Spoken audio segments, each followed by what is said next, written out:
Matt Stepp, Dave Campbell's Texas Football here at the Coastal Bend Coaches Association Clinic, here with the head coach of the Tidehaven Tigers, Coach David Lucio. Coach, I appreciate you taking a few minutes to chat with us before you go to the house and get some work done with this cold weather coming in, right? Get them pipes wrapped, man.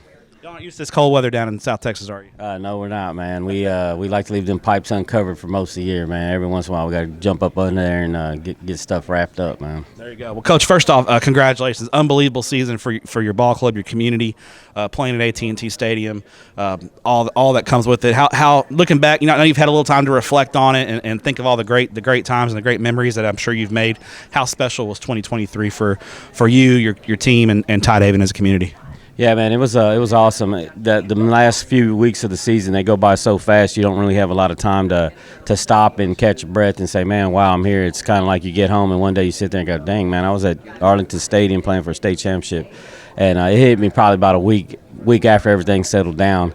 But, yeah, it was amazing, man, and just the whole experience. Kudos to the UIL for putting on an event. You hear about how awesome it is and stuff, but when you actually get there and you see all the stuff they gotta do and for the organization and all that, it's phenomenal. And we had a great time, and we look forward to maybe one day being back.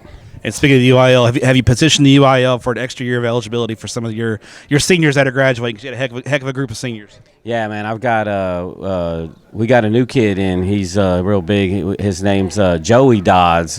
He just moved in, and so yeah, we're gonna see if we can get him eligibility. But on the real though, we're gonna lose a special senior class. But I had a lot of young guys on the team too, so we're gonna build around them, and we'll probably just do things a little different.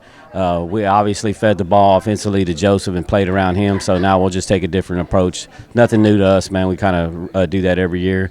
And we have 4 sophomores playing on that offensive line, so we'll have them for the next couple of years. We're going to have some fun times running behind them. And then defensively, about 5 or 6 starters returning back from them, so we'll build around them. And main thing is this offseason is to get the younger cats, get their weight up, get their speed up or speed down, depending on how you look at it, and then get them stronger, man, and then we'll go out there and see what we can do. All right, now, one of the things about winning a lot of ball games last year is you get asked to speak at clinics and do things like this. How big of an honor was it that the Coastal Bend coaches asked you to come down here and speak at this clinic? Oh, I was real honored. This is a great clinic. We came to it last year, and we learned a lot. Matter of fact, we went to the clinic that the head coach at Liberty Hill put on, and we learned a lot from. I mean, we were doing a lot of stuff that he was already doing, but it was good to hear our type of stuff confirmed from such a great program. And then Gunner, we went to their okay. So maybe I should have took some better notes though. But they got some good football players over there too. Give those guys a little credit. Looking ahead, you mentioned the offseason, kind of the focus of the offseason, and we'll see you guys out there in the summer throwing it around in 7-on-7. When we look at your ball club in 2024, it's weird to say that, still got kind of used to saying 2024.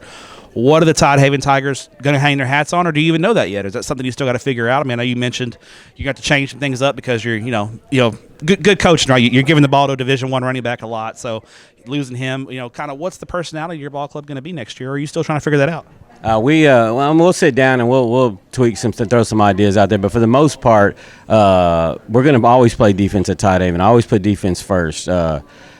So I think we're gonna be all right there. We're not probably gonna be possibly not as good as we were this past year, but we're gonna still be pretty salty on that side, and that's a goal that I always strive as a head football coach, is to be great on defense. Offensively, though, we got a pretty good quarterback. He's played 10 playoff games in 2 years as a freshman and a sophomore. He's just a junior, yeah. He seems like he's been there forever. Yeah, he's barely going to be a junior. He gets better athletically every year, so we expect that to keep improving. He's already strong as a bull. We like to get him a little faster. And then we got, like I said, we had 4 sophomores starting at one point on that offensive line, and all 4 of them are really good. And we got a couple pretty good ones that are going to join them. So we're gonna lean on that offensive line the next couple of years, and we got athletes. So we got some fellas with some weight and some speed, and we just got to figure out which one of them we want to throw back there to hand the ball to. So and then of course you'll probably see us throw the ball a lot more without Joseph. You know what I mean? But again, that's nothing new. The year before we were kind of like that, and So we'll probably be a little bit more like that next year. All right, final question. Realignment's coming up here in a couple of weeks. There's nothing. Coaches are always nervous about it because it's something. Coaches like to be in control of things, and this is one thing you guys aren't in control of. How do you handle realignment? Do you have 4 or 5 different scenarios on the board, or are you kind of the guy who just kind of lets it happen and then deals with it on February 1st? Well, I don't sweat it too much, but we've been kind of, I guess, I don't know if you could say the word lucky, but we've kind of known the last few times who we're going to be, and we're kind of looking at that too. We figure Danbury's going 2A and Industrial's coming down.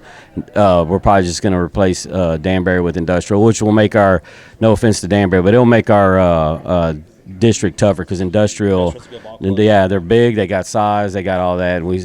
They're our neighbors, so we got to deal with them all the time, and we know what they're about. They're going to make the region tougher. And so and then we got to see where Blanco falls, what region they fall in. They fall in our region. Our region is going to be extremely tough. And so anyways, but for the most part, we kind of know what direction we're headed. So how's not – you see, I think maybe the worst thing about – there's not a lot of things that are bad about playing for a state championship. Most of them, almost all of them are good. I guess the one bad thing is realignment year when you play for a state championship because I imagine it's a little tougher to find non-district games. Have you been getting a lot of no calls when you call and ask for games? Well, I haven't even. I already know some fellas. I mean, most of them ain't gonna play us. So yeah, it's tough, man. Especially when you're rebounding and you're not as good as the year before. You know what I mean? No one believes you, right? Yeah, no, they don't. Especially me. I don't know. I guess I look like a car salesman or something. They're like, yeah, whatever, Lucio. But yeah, we're still looking for week 2 and 3. I've talked to some big schools. I didn't call them. They called me or hit me up. But obviously we want to avoid that because we were real close to being 2A. We're not big. We're on the small end of 3A. And so we play, I guess, above our heads. And but the thing is that when you go lock up with some of these bigger schools, it can get you in some trouble because their depth is so much better than yours, and you end up coming across some injuries and that type of stuff. But so anyways, we'll see what happens on whatever day it comes. I can't even remember. I'll be there though. You'll be there, right? Yeah, and we'll see what's up. All right, Coach. Appreciate your time. Get those pipes wrapped up, and we appreciate what you do for student athletes in the state of Texas. And we'll see you down the road on clinic season. All right, thanks, Legend.